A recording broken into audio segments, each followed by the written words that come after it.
Dans la nuit glaciale du 23 février 2001, dans une petite ville du Canada, un événement impossible va se produire.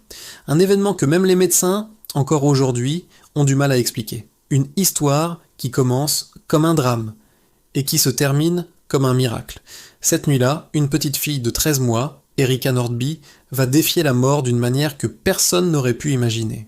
Il est environ 3 heures du matin. La température extérieure est de moins 24 degrés, un froid si intense qu'il peut geler la peau en quelques minutes. Dans la maison familiale, tout le monde dort profondément. Mais pour une raison que personne ne comprendra jamais vraiment, la petite Erika se réveille. Elle se lève, marche jusqu'à la porte d'entrée et l'ouvre. Elle sort dans la nuit noire, pieds nus, en pyjama, sans que personne ne l'entende. Elle disparaît dans le froid glacial. Pendant plus de 2 heures, la petite fille reste dehors, exposée à une température mortelle. Son corps minuscule commence à geler. Son cœur ralentit. Son sang devient épais comme de la glace. Ses doigts, ses mains, son visage, tout se fige. À cette température, un adulte ne survivrait pas longtemps. Alors un bébé, c'est impensable. Vers 5h05 du matin, sa mère se réveille.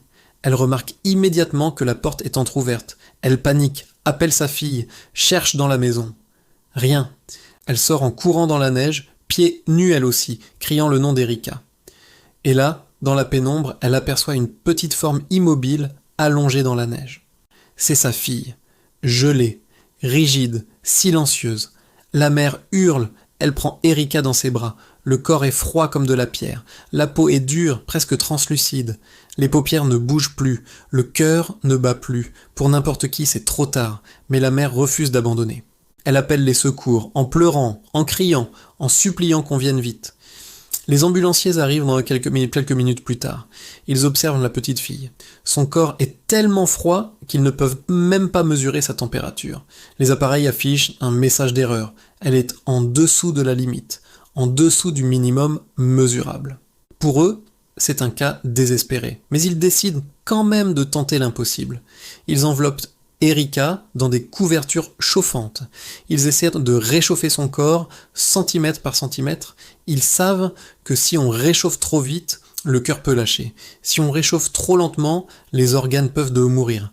C'est une course contre la montre, une opération délicate. Et personne ne sait si cela servira à quelque chose. À l'hôpital, les médecins se préparent au pire. Ils ont déjà vu des cas d'hypothermie sévère, mais jamais à ce point. Le corps d'Erika est tellement gelé que ses petites mains sont comme du verre. Certains pensent qu'elle ne survivra pas, d'autres pensent qu'elle survivra peut-être, mais avec de graves séquelles. Personne n'imagine ce qui va se produire. Pendant des heures, les médecins réchauffent lentement son corps. Ils surveillent chaque signe, chaque mouvement, chaque variation, et soudain, un battement, un minuscule battement, le cœur d'Erika recommence à battre.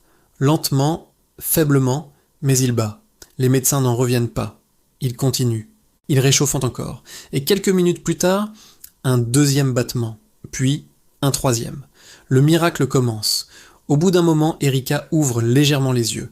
Elle respire. Elle bouge un doigt, puis une main. Les médecins sont sous le choc. Ils viennent d'assister à quelque chose qui défie la logique médicale. Un bébé gelé, resté dehors pendant plus de 2 heures à moins 24 degrés, vient de revenir à la vie. Les jours suivants, Erika reste sous surveillance. Les médecins craignent des dommages au cerveau, des problèmes moteurs, des séquelles graves, mais un à un, les tests tombent, normaux, parfaits, comme si rien ne s'était passé. Le froid extrême, au lieu de la tuer, a en réalité protégé son cerveau en ralentissant son métabolisme. C'est un phénomène rare, presque impossible, mais réel. Erika devient rapidement connue dans tout le pays. Les médias l'appellent le bébé miracle. Les médecins parlent d'un cas unique dans l'histoire médicale moderne. Les scientifiques essaient de comprendre comment un corps aussi petit a pu survivre à une telle température. Certains pensent que c'est une combinaison de facteurs.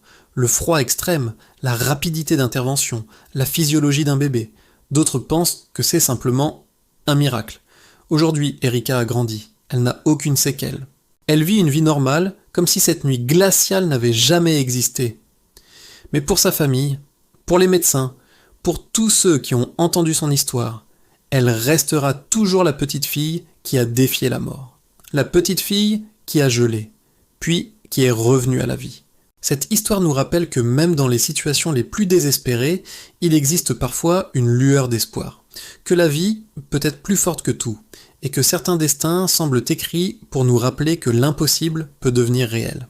Si cette histoire t'a touché, sache qu'il existe encore des dizaines d'autres récits incroyables, des histoires vraies qui défient la science, le hasard et parfois même la mort. Si tu veux en découvrir d'autres, je t'invite à regarder les autres vidéos de la chaîne. Tu y trouveras des destins extraordinaires, des événements mystérieux et des miracles qui semblent impossibles. Abonne-toi pour ne rien manquer, like si tu veux soutenir le travail, et dis-moi en commentaire quelle histoire tu veux entendre dans la prochaine vidéo.